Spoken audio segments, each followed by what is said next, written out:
Breaking news! Ezekiel Daniel's History for Project just got released. Let's go check it out.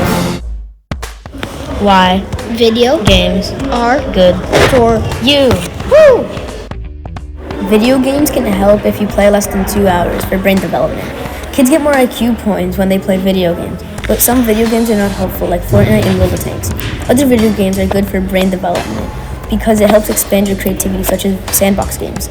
VR is good for exercise, reflexes, memory, decision-making, creativity, relaxation, and doesn't hurt your eyes. The history of video games began in the 1960s and became popular amongst children in the 1970s and 1980s. The 1990s will prove revolutionary as video games become more entertaining with better graphics and storyline. Since then, the video game industry has proven it is no longer just for kids and has become a multi-dollar industry. Time for a time warp.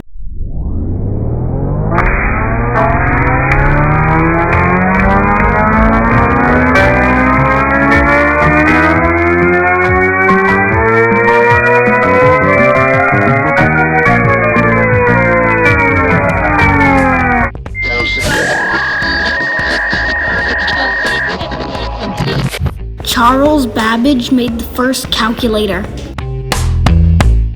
Italian inventor Antonio Meucci made the first basic phone in 1849. Ralph Baer created the first video game console. Jaron Lanier made VR, and today it has changed many people's lives. Steve Jobs created the iPad in 2010. He made a prototype of the first multiplayer game system. The games on some of these screens can be positive for mental health. It also improves happiness levels from a day-to-day basis, and video games can make new connections and make you smarter. And Tennis for Two was the first video game, and it was a game changer. Now I'm going to show you Tennis for Two.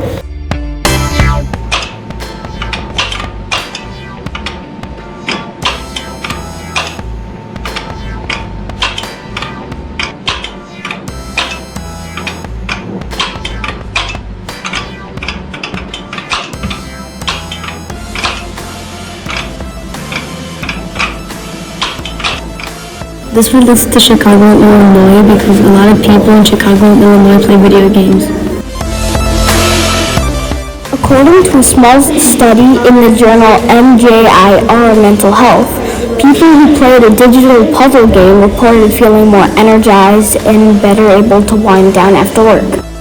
This means that video games can be calming, so video games can be good if it's a puzzle game as well. A study of nearly 2,000 children found that those who reported playing video games for 3 or more hours performed better, and because of this, they did better in school and outside of school.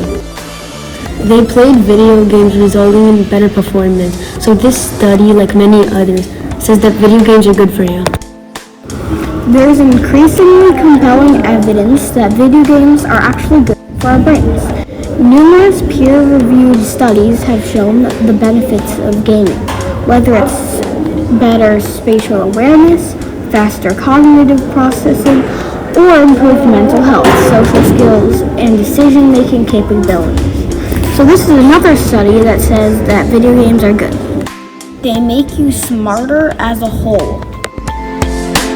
Some video games are bad for you.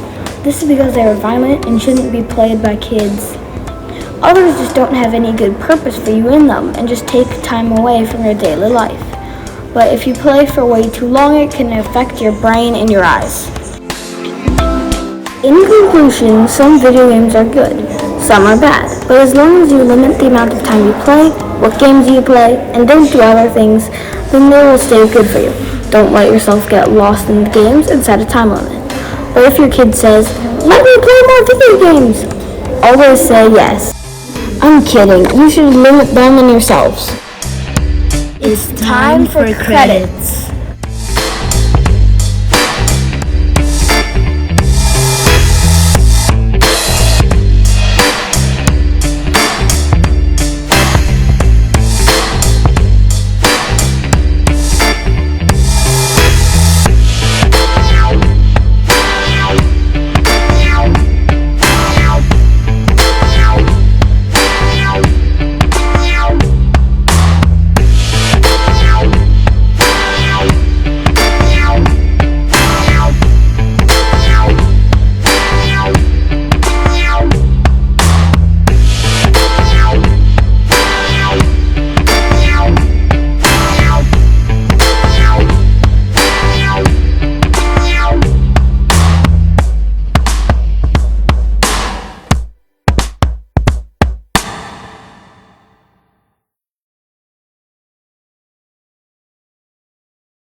That's it for our History Fair project. Hope you enjoyed.